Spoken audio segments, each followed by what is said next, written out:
अख्ताम शाम को 4 बजे हुआ है। तो अभी हम 4 बजे आज जेल से हम बाहर निकल रहे हैं और एक के बाद एक गवाह लग ऐसा रहा था जैसे बहुत ज़्यादा प्रेशर है फेडरल इन्वेस्टिगेटिंग एजेंसी पर, प्रोसिक्यूटर्स पर, कि वो इस केस को बहुत जल्दी जो है वो कंक्लूड करें।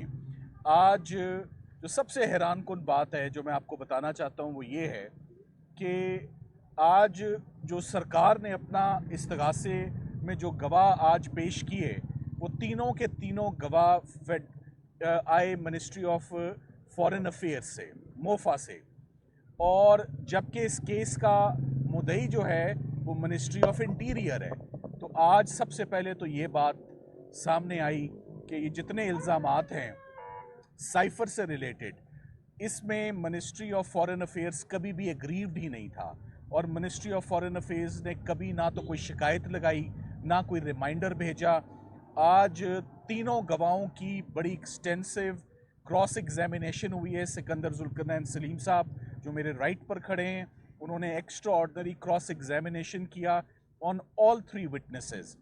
अब देखना ये है और लग ये रहा है कि साइफर का ट्रायल इंतहाई तेज़ी से, इंतहाई उजलत में और जल्दबाजी में बड़े प्रेशर्स हैं, बहुत ज़्यादा प्रेशर्स हैं प्रोसिक्यूटर्स के ऊपर, गवाहों के ऊपर। और आज हमने मिनिस्ट्री ऑफ फॉरेन अफेयर्स के गवाहों को भी आज़ाद नहीं देखा, उनके ऊपर बहुत प्रेशर है और वो बहुत ज़्यादा प्रेशर के अंदर वो आज अदालत में उन्होंने ये बयान दिया है।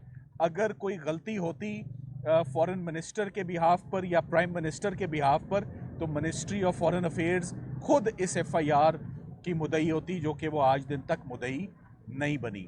अब आज के बाद दोबारा जज साहब ने एक इंडिकेशन दे दी है कि जैसे तोशा खाना केस बड़ी जल्दी से चला, वैसे इसी हफ्ते दोबारा जुमे वाले दिन 3 गवाहों को दोबारा जो है वो पाबंद कर दिया गया है।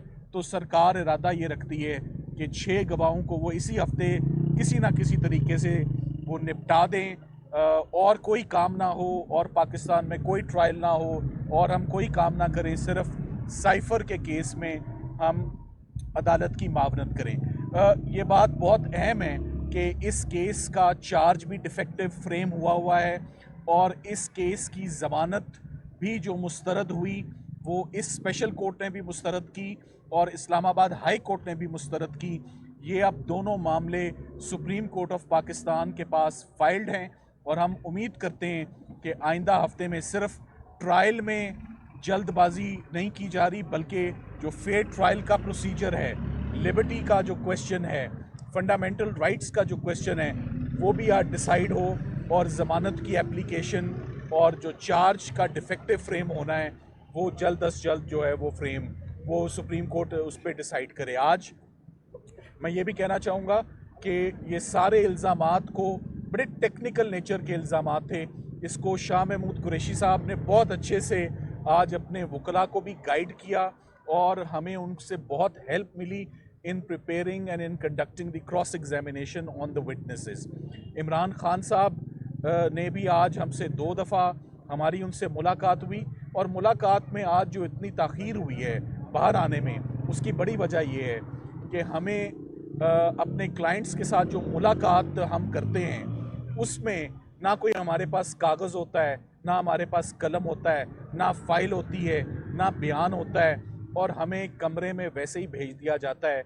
इस तरह हम इंस्ट्रक्शंस नहीं ले सकते, हम इस तरह ये ट्रायल नहीं कर सकते।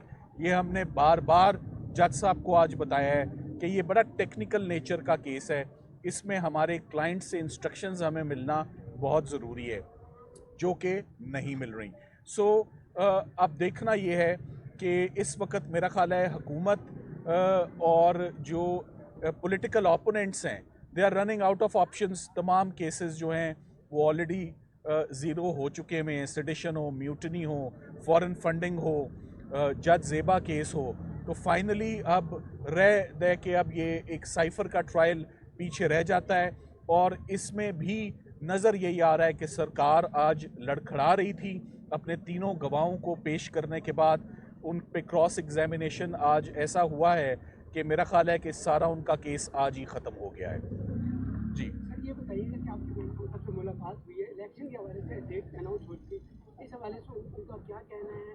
और आपने जो ये कहा कि आपको आपने फिर पिछली समाज में कहा कि आपको जब मुलाकात करवाई जाती है तो आपको कुछ सहूलियत नहीं दी जाती और एक वकील यहाँ पर निजाम मिल जाती है, रिकॉर्डिंग की जाती है, तो ये बताइएगा इस हवाले से, इलेक्शन के हवाले से। देखिए, मैं आपको इलेक्शन के हवाले से मैं उमैर न्याजी साहब से रिक्वेस्ट करूंगा कि वो आपको इस पर जो है आपके सवाल का जवाब दें। जहाँ तक सवाल है, देखें, सीक्रेट ऑफिशियल सीक्रेट्स एक्ट के अंदर प्रोसीडिंग्स हो रही हैं, मगर कहीं भी ये सीक्रेट ट्रायल नहीं है।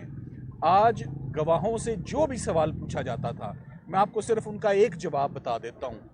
वो हर सवाल के जवाब में कहते थे ये सीक्रेट है, ये हम नहीं बता सकते, ये सीक्रेट है, ये हम नहीं बता सकते। तो जो हमने आज दिन तक ना कोई ऐसा कानून पढ़ा, ना कोई ऐसा केस पढ़ा, ना कोई ऐसी सज़ा पड़ी जिसमें सरकार के गवाह कहें कि ये तो सीक्रेट है, ये हम नहीं बताएंगे। सो पूरे का पूरा केस की आज की जिस्ट यही है कि केस इज़ अ सीक्रेट। इल्ज़ाम क्या हैं, डॉक्यूमेंट्स क्या हैं, वो हम बताने से वो कासिर हैं। और इसमें इस तमाम इशू को हमने सुप्रीम कोर्ट ऑफ पाकिस्तान के आगे उठा रखा है। हम उम्मीद करते हैं कि इसी हफ्ते ये सारा मामला जो है वो सॉल्व हो। उमैर न्याजी साहब जो हैं वो आपके सवालों के जवाब देंगे। उमैर साहब।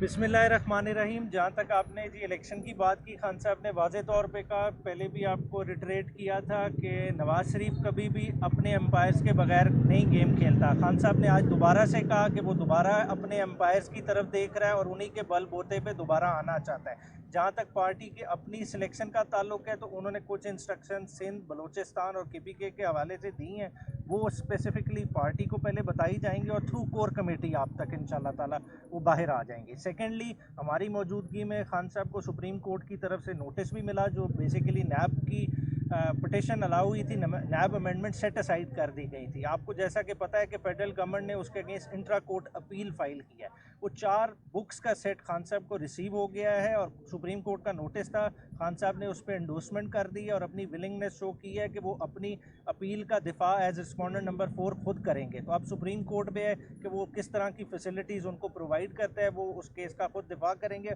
और उनके सामने ये उनका वाज़ेह मौक़िफ़ है कि इस फेडरल गवर्नमेंट के पास कोई मैंडेट नहीं है टू फाइल दैट अपील, क्योंकि ये एज एन इंटरिम गवर्नमेंट आई है, इनका काम है डे टू डे वर्किंग को देखना। वो तो इन्होंने की नहीं, ये किन कामों में पड़े हुए हैं कि अकाउंटेबिलिटी उन चीज़ों को छेड़ें। क्या ये मुल्क का पैसा क्या कौम की अमानत नहीं है? क्या ये सबको लूटने का इसका इख्तियार है? तो इंशाल्लाह ताला इसको केस को भी वो खुद ही डिफेंड करेंगे। समाज से पहले यहाँ पर एक बम बरामद हुआ, बारूदी मवाद बरामद हुआ, उस हवाले से भी आपको अच्छा, दहशतगर्दी की बिल्कुल बात हुई है, क्लियर कट मियाँ वाली बेस के हवाले से वो सारा का वो बेसिकली आपकी पुअर अगवान पॉलिसी से लिंक्ड है। खान साहब ने क्लियरली कहा जब ये नई गवर्नमेंट आई थी, ये हमारे साथ बहुत ज़्यादा रिसेप्टिव थे और इन्होंने बहुत सारे सिग्नल शो किए कि हम TTP को एरेडिकेट कर सकते हैं। और देखें, आप इंटरेस्ट देखें कि हमारा फॉरेन मिनिस्टर कितनी दफ़ा गया अफ़गानिस्तान और बिलावल का थ्रू आउट देख लें, एक भी विज़िट काबुल का नहीं है।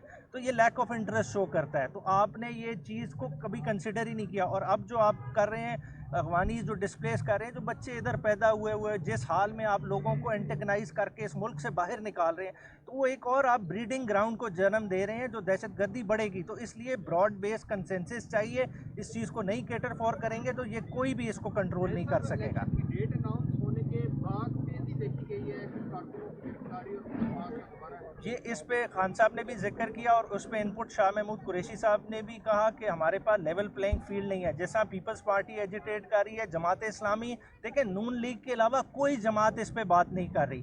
क्यों नहीं बात कर रही? क्योंकि उन्हें अपनी मतलब के एम्पायर मिलने लगे हैं और वो उनके ज़रिए दोबारा आना चाहते हैं, जबकि दीगर पार्टीज़ देख रही हैं कि उनके साथ क्या हाल हो रहा है। क्या हल्का बंदियों में हाल हुआ, बाकी मामलात में क्या होगा। तहरीक इंसाफ के वर्कर्स ना सिर्फ उठाए जा रहे हैं, ना उन्हें सिर्फ कन्वेंशन किए जा रहे हैं, बल्कि उन्हें गायब कर दिया जा रहा है। और इन्फोर्स डिसअपीयरेंसेस बड़ा सीरियस मसला है और इसको सुप्रीम कोर्ट को टेकअप करना पड़ेगा। अगर आप वाकई चाहते हैं कि 8 फरवरी का इलेक्शन एक मानी खेज इलेक्शन हो, तो उसके लिए तमाम जमातों का एक टेबल पे होना अच्छा, चाहिए। सुप्रीम कोर्ट के बारे में बता देंगे सिविलियंस का ट्रायल है वो मिलिट्री कोर्ट में नहीं हो सकता। अब पाकिस्तान के अंदर जो दहशतगर्दी के वाकयात हैं उसको जोड़ा जा रहा है कि उसके हवाले से जो मौके के ऊपर दहशतगर्द पकड़े जाते हैं उनके हवाले से इतने शवाहिद नहीं होते कि सिविलियन अदालतें उनको सजा दे सकें। तो पीटीआई के वकला क्या समझते हैं कि सिविलियंस का जो ट्रायल है वो मिलिट्री कोर्ट में होना चाहिए? सिविलियन का ट्रायल कभी भी मिलिट्री कोर्ट्स में नहीं होना चाहिए। दहशतगर्दों का ट्रायल के लिए दहशतगर्दी की अदालतें हैं। देखें, आपने कभी विलिंगनेस शो ही नहीं की टू प्रोसिक्यूट। देखें, आज आप खान साहब को एक बोगस केस में सजा करना चाह रहे हैं तो प्रोसिक्यूशन किस तरह से चल रही है? क्या ये दहशतगर्दी के केसेस में नहीं चल सकती? बड़े बड़े दहशतगर्दों को आप पकड़ें, आप प्रोसिक्यूट करें, आप क्यों नहीं करते? उनके सामने तो आपकी टांगें कांपती हैं, उनको तो उनके खिलाफ बतौर गवाह पेश करने में लोग घबराते हैं। आज खान साहब के खिलाफ झूठी दवाई देने के लिए बड़े बड़े अफसरान पेश होंगे, तो ये हमने डबल स्टैंडर्ड खुद बनाए हैं। ये चीज़ देखने वाली है। खान साहब की जी सेहत ठीक ठाक है, हाँ जी, आज भी ठीक, क्योंकि आज सारी प्रोसीडिंग के देखें सुबह से लेके वो काफ़ी देर तक हमारे साथ इन्वॉल्व रहे। अच्छा, सेहत का शाह साहब भी आज मौजूद, जी आजम खान साहब शामिल हैं, उनका 164 का स्टेटमेंट भी ऑन रिकॉर्ड है और जिस मैजिस्ट्रेट ने रिकॉर्ड किया है वो भी लिस्ट ऑफ विटनेसेस में मौजूद है। अब देखिए किस तरतीब में प्रोसिक्यूशन लेके आती है, ये तो प्रोसिक्यूशन ने लाना है ना उनका। शाह महमूद कुरैशी साहब मौजूद थे, उनके स्टोन्स का कुछ इश्यूज था कि उनके हैं गाल ब्लैडर में या कहीं स्टोन्स हैं, मगर हैं इधर ही, हॉस्पिटल नहीं गए। Thank you sir ji.